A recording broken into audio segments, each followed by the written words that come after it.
తమిళనాడు ఎన్నికలు తొలి విడతలో పూర్తయినాయి.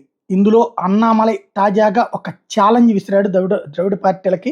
కోయంబత్తూరు నియోజకవర్గం తన స్వగ్రామమైన కరూరులోని ఉత్తపట్టి పోలింగ్ బూత్లో ఓటు హక్కు వినియోగించుకున్నటువంటి అన్నామలై తమిళనాడులో ద్రవిడ రాజకీయాలకు కాలం చెల్లిందని ప్రకటించాడు. జూన్ 4లో ఎన్డీఏకు అనుకూలంగా చారిత్రాత్మకమైన ఫలితాలు వస్తాయంటూ ఆశాభావం వ్యక్తం చేశాడు.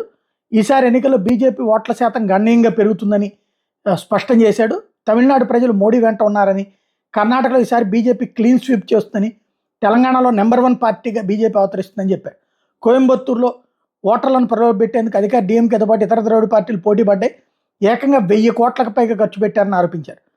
నేను బీజేపీ నుంచి ఏ నాయకుడైనా సరే ఒక్క ఓటర్నైనా ప్రలోభపెట్టినట్టు నిరూపిస్తే ఇప్పటికిప్పుడే రాజకీయాల నుంచి వైదొలుగుతానంటూ ప్రకటించాడు అన్నామలై. అయితే అన్నామలై ఈ స్పీచ్లో కూడా ఎక్కడ ఆంధ్రప్రదేశ్లో ఇన్ని సీట్లు వస్తాయని చెప్పకపోవడం అన్నటువంటిది ఇక్కడ విశేషం అన్నమాట.